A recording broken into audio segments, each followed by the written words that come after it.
Hello everyone, আশা করি তোমরা খুব ভালো আছো। লাইভ স্লেশনে তোমাদের অনেক অনেক স্বাগত। আজ রবিবার সারাটা দিন কি করছি না করছি সবটাই তোমাদের সাথে শেয়ার করতে থাকবো। তো পুরো ভিডিওটা দেখতে থাকো, আশা করি ভালো লাগবে। আর রবিবার মানেই হচ্ছে ছুটির দিন, মোটামুটি সবারই ছুটি ছুটি ব্যাপার থাকে একটা। তো আমাদেরও তার ব্যতিক্রম নয়। বোজোর স্কুল ছুটি মানে আমার তো বেশ ছুটি। মানে আমাদের দোকান অ্যাকচুয়ালি রবিবার খোলা থাকে, কিন্তু বোজোর যেহেতু স্কুল ছুটি থাকে তাই আমারও ছুটি ছুটি ব্যাপারটা ভীষণ পরিমাণে ফিল করি। তাই জন্য একটু লেট করেই আজকে ঘুম থেকে উঠেছি। আর একেই তো রবিবার লেট করে উঠেছি, তারপর আজকে না একটু বেশি লেট হয়ে গেছে। আর বলো না, বেশ শনিবার দিন রাত্রেবেলা বেশ ভাবলাম যে ভালোই হয়েছে, কালকে রবিবার আছে, কোনো স্কুল বা কোনো কিছু এক্সট্রা কোনো কিছুই নেই, পড়া মানে টিউশন আর কি কোনো কিছুই। তো একটু দেরি করে ঘুম থেকে উঠবো, ধীরে সুস্থেই কাজকর্মগুলো করব। ও মা, জানো সেই রাত 10টার সময় কারেন্ট গেছে, রাত 1:30টার সময় কারেন্ট এসছে। একবার ভাবতে পারো কীরকম অসহ্যকর একটা পরিস্থিতি। হালকা ঝড় হয়েছে, বৃষ্টি হয়েছেও হালকা, খুব যে একদম ঝমঝমিয়ে বৃষ্টি হয়েছে তা নয়। কিন্তু যাই হোক, ওয়েদারটা কিছুটা ঠান্ডা হয়েছে ঠিকই, কিন্তু যা পরিস্থিতি হয়েছে, সে নিচের ঘরে তো গরমে থাকাই যাচ্ছে না, তারপর মশা। এই যে উপরের ঘরটা দেখো এখন পরিষ্কার করছি, কারণ হচ্ছে উপরের ঘরে এসে জানলা দরজা সব খুলে মশার ধূপ জ্বালিয়ে বেশ অনেকক্ষণ শুয়েছিলাম। কিন্তু ওই যে মশার ধূপ যেই শেষ হয়ে যাচ্ছে, মশা কামড়ে একদম শেষ করে দিচ্ছে, বেশিক্ষণ থাকাও যাচ্ছে না। এই করে যে কি কষ্টকর মানে কেটেছে কালকে রাতটা। রাত 1:30 মানে 1:35 কারেন্ট এসছে। ভাবতে পারো একবার কীরকম অসহ্যকর, মানে পুরোটাই যেন একটা মাটি হয়ে যাওয়ার মতন অবস্থা। ভাবলাম একটু তাড়াতাড়ি শুয়ে বেশ একটু দেরি করে ঘুম থেকে উঠবো, তা হলো না। তবে ভেবেছিলাম দেরি করে উঠবো, তো দেরি করে একটু উঠেছি ঠিকই, কিন্তু হচ্ছে যে ঘুমিয়েছিলাম তা নয়। ওই যে তাড়াতাড়ি ওঠার অভ্যাস, যে ঘুমটা ভেঙেছিল, মানে ভেঙে গিয়েছিল, কিন্তু শুয়েছিলাম আর কি, তাই একটু দেরি করেই উঠেছি। যাই হোক, রবিবারের বাজার, তাই জন্য। তো রবিবারের বাজার বলে ছুটি ছুটি ফিল হলে পরেও গৃহবধূদের তো আর ছুটি নেই, তারা আর মানে ছুটি বলে তাদের জীবনে কোনো কিছু নেই। তাদের প্রতিদিন সেই এক কাজ, সপ্তাহে 7টা দিন একই কাজ চলছে। হয়তো কাজের মানে পরিমাণটা 2-1টা কম হয় বা কিছু, কিন্তু একই রকম সেই রান্নাবান্না, খেতে দেওয়ার, ঘর গোছানো, ঘর পরিষ্কার করা, সংসারের কাজকর্ম সমস্তটা নিয়েই কাটিয়ে যেতে হয়। তো এদিকে দেখো ঘর সংসারের কাজকর্মগুলো করলাম, তবে উপরের ঘর পরিষ্কার, কাচা ধোয়া এসবগুলো হয়েছে। নিচের ঘর এখনও পরিষ্কার করা হয়নি, কারণ বোঝো এখনও শুয়ে রয়েছে বেচারা। একটা দিন এই সপ্তাহে ছুটি পেয়েছে, থাক একটু বেশি করে ঘুমোক, তাই ওকে আর ডাকলাম না। আমি চলে এসেছি সোজা রান্নাঘরে, এসে ময়দা মেখে নিলাম।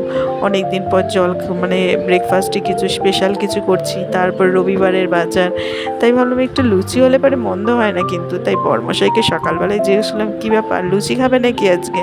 বলছে হ্যাঁ। উফ, এসব শুনলে পরে হ্যাঁটা একটু জোরেই হয়। তো সেই মতো আমিও ময়দা মেখে নিলাম। আর আজকে যেহেতু রবিবার, সেহেতু মানে কুমড়ো আলুর তরকারি করবো ভেবেছিলাম লুচির সাথে। তো কুমড়োটা দেখছি কয়েকদিন ধরে ছিল, পচে গেছে, জানো তো, নষ্ট হয়ে গেছে। তাই ওটাকে ফেলে দিলাম, দিয়ে একটু আলুর দম করে নিলাম। উফ, তাহলে পরে বরমশাইয়ের আনন্দে আরও মানে খুশিতে কে দেখে আর কি, খুশি। লুচি তার সাথে আলুর দম, উফ। তো ওইদিকে আলুর দমটা বসিয়ে এসে আমি আবার বোজুকে এসে ডেকে তুলে এখন এই যে বোজোর বাবাও রয়েছে ঘরে। আসলে আজকে সকাল সকাল গেছে বাজারে, আজকে রবিবার যেহেতু, আর বাজারে গেছে, তাই একেবারে খাওয়া দাওয়া করে দোকানে ঢুকবে। আর দেখো না, বারবার আমি মানে বিছানাটা গুছাচ্ছি আর এসে বিছানায় বসছে, ওই করছে। আর যাই হোক এইভাবে, আর বাবা ছেলে এই যে একটু হুড়োহুড়ি একসাথে থাকলে পরে মনে হয় ওরা দুই ভাই, মানে দুই ভাই থাকলে যেমন মারামারি হুড়োহুড়ি করে, ওরা দুজনে একসাথে থাকলে মোটামুটি তাই করতে থাকে। আর আমি সেই মায়েরা যেমন সন্তানের উপর চেঁচাতে থাকে, দুই ছেলে মেয়ে মানে হুড়োহুড়ি মারামারি করলে আমি সেই রকম চেঁচাতে থাকি খালি। ওই করেই কাটে, মানে তিনজনে ঘরের মধ্যে থাকলে আমি চেঁচাই, আর ওরা দুজনের মতন মানে হুড়োহুড়ি মারামারি এই করে ওদের দিন কাটে। তো যাই হোক, দেখো এখন বিছানাটা তো গুছিয়ে নেওয়া হয়ে গেছে, এবার ঘরটা ছাদ দিয়ে নিলে মোটামুটি ঘর গোছানো এসব কাজকর্মগুলো কমপ্লিট হবে। আর সকালবেলা উঠে ঘড়ি ধরে যদি সমস্ত কাজকর্মগুলো সময়ের মধ্যে করে ফেলি না, একটু চাপটা কমই হয়, সমস্তটা ঠিক সময়ের মধ্যে কমপ্লিট করে নিতে পারি। তো দেখো এদিকে ঘর গোছানো কাজ হয়ে গেছে, আর এদিকে এই গরম গরম আলুর দম আর লুচি তো একদম রেডি। তো বরমশাইয়ের জন্য এখন মানে বেড়ে ফেলছি। তো আলুর দম দিয়ে দিয়েছি, আর এখানে 4টে লুচি নিয়ে নিয়েছি, তার সাথে মিষ্টি দেখছি ফ্রিজ খুলে, মানে মিষ্টি কিছু আছে কিনা, তো দেখলাম ছানার জিলিপি আছে। খুব একটা ছানার জিলিপি পছন্দ করে না, তবে হচ্ছে লুচির সাথে না, লুচির সাথে একটু শেষ পাতে একটু মিষ্টি হলে পারে কিন্তু বেশ জমে যায়, তাই খুব একটা করবে না, খেয়ে নেবে। তো ওর ওদিকে খাওয়া হয়ে গেছে, বোজোর খাওয়া হয়ে গেছে। বোজো এখন অ্যাবাকাসের লেখা মানে হ্যান্ড রাইটিং করছে বোথ হ্যান্ডে। তো ও ওইদিকে ওর মতন লিখতে থাকুক, ওকে লিখতে দিয়ে আমি এদিকে রান্নাও মোটামুটি বসিয়ে দিয়েছি, জানো তো, দুপুরের রান্না বান্না। তো আজকে যেহেতু রবিবার, তাই জন্য আজকে তো লাঞ্চে একটু স্পেশাল কিছু আছে। তো কী আছে সেটা দেখাচ্ছি, তার আগে দেখো এদিকে লাউ চিংড়ি বসিয়ে দিয়েছি। যে লাউ নিয়ে এসছে বাজার থেকে, অনেক দিন পরই লাউ খাওয়া হচ্ছে। তো চিংড়ি মাছ দিয়ে যে লাউ ঘন্ট একদম রেডি হয়ে গেছে, নামিয়ে নিয়েছি। তো এরপর আর একটা কিছু রান্না করবো ব্যাস, আর সেটা হচ্ছে কি জানো তো, সেটা হচ্ছে মাটন। রবিবার আর বরমশাই বাজারে গেছে, স্পেশাল কিছু হবে না তা কখনো হয়? তো এই যে মাটন নিয়ে চলে এসছে, তো এখনও মাটনটা ধোয়া হয়নি। আর এদিকে দেখো ভাতটাও হয়ে গেছে, ফ্যানটা ঝরিয়ে নিয়েছি। এবার মাটনটা ধুয়ে তাড়াহুড়ো করে মাটনটা রান্না বসিয়ে দিলে ব্যাস হয়ে যায়। আর মাটন হলে পারে বেশি কিছু মানে পদে পদে রান্নার দরকার পড়ে না, ওই মাটন আর তার সাথে আনুষঙ্গিক আরেকটা কিছু হলে পারে ব্যাস হয়ে যায় আমাদের। আর ওদিকে আগের দিকে চাটনি আছে, ব্যাস আমের চাটনি। আর এখন গরমকাল, আমের চাটনি মোটামুটি যতদিন কাঁচা আম পাওয়া যাবে ততদিন আমের চাটনি থাকবেই। তো ওদিকে আমের চাটনি এসব দিয়ে হয়ে যাবে। আর এদিকে দেখো মশলাটাকে ভালো করে কষিয়ে নিচ্ছি। মাটনটা তো একটু ভালো করে রান্না করতে হবে, আর মাটন বলো চিকেন বলো মাংস, এইসব জিনিসগুলো একটু বেশ স্পেশালভাবে জুত করে রান্না করলে পরে খেতে বেশি টেস্টি হয়। আর এদিকে আলু ভেজে রেখেছি, এদিকে মাটনটাকেও ধুয়ে রেখে দিয়েছি। তবে মাটনটা না আজকে একটু বেশি যেন ছোটো ছোটো টুকরো করে দিয়েছে, আসলে বলেছে একটু ছোটো টুকরো করে দিতে, ছোটো ছোটো করে দিতে, আর একটু বেশি ছোটো ছোটো টুকরো করে দিয়েছে আর কি। তো এদিকে বোঝো তো মানে পাগল করে তুলছে কখন আমাকে দেবে। তো এই যে ওর জন্য আগেই তুলে আগে বাটিতে করে দিয়ে ও এটা শুধু শুধু খেতে থাকুক, ততক্ষণে আমি রান্নাঘর পরিষ্কার করা যা কাজকর্ম সেগুলো সেরে নেব। আসলে মাংস হলে পরে ওর আগে শুধু শুধু দরকার খাওয়ার, মানে বেশি ভালোবাসে ও ভাতের থেকে খাওয়ার থেকে। তো দেখো এখন আবার বিকেলবেলা একটু সাজুগুজু করে রেডি হয়ে নিয়েছি তিনজনেই। আর বোঝোকে না এখন খুব রাগাচ্ছি, জানো তো, যখনই ভিডিওটাকে অন করছি বলছি সামনে আয় আর একটুখানি হাসতো, হেসে সবাইকে দেখিয়ে দেয়। আসলে সামনের মানে উপরের দাঁত পড়ে গেছে তো, আর উপরের দাঁত পড়লে হাসলে পরে একটু যেন অন্যরকমই লাগে দেখতে। আর কি রেগে যাচ্ছে আমার উপর। আর এদিকে দেখো একটু বেরিয়েছিলাম বোঝোর স্কুলের পিটির ড্রেস বানাতে।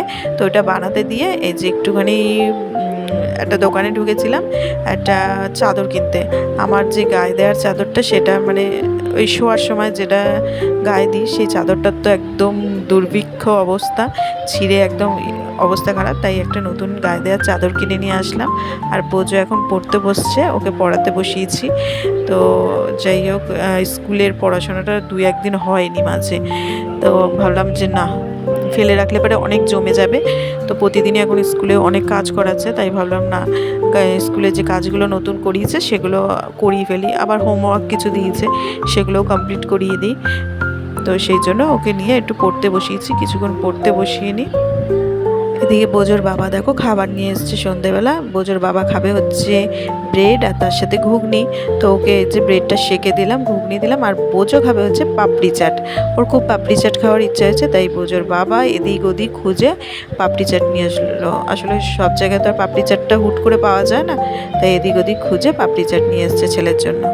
রবিবারের দিনটা সকাল থেকে সন্ধ্যা পর্যন্ত এইভাবেই ভালোই কাটলো, একদম স্পেশাল খাওয়া দাওয়া এসবের মধ্যে দিয়ে। তো চলো আজকের মতো ভিডিওটা এখানেই শেষ করছি। যদি ভালো লেগে থাকে অবশ্যই লাইক শেয়ার অ্যান্ড সাবস্ক্রাইব করে দিও, আর ভিডিওটা কেমন লাগলো অবশ্যই একটি কমেন্ট করে জানিও। তাহলে আবারও ফিরে আসছে নতুন কোনো ব্লগের সঙ্গে, ততক্ষণের জন্য টাটা, বাই বাই।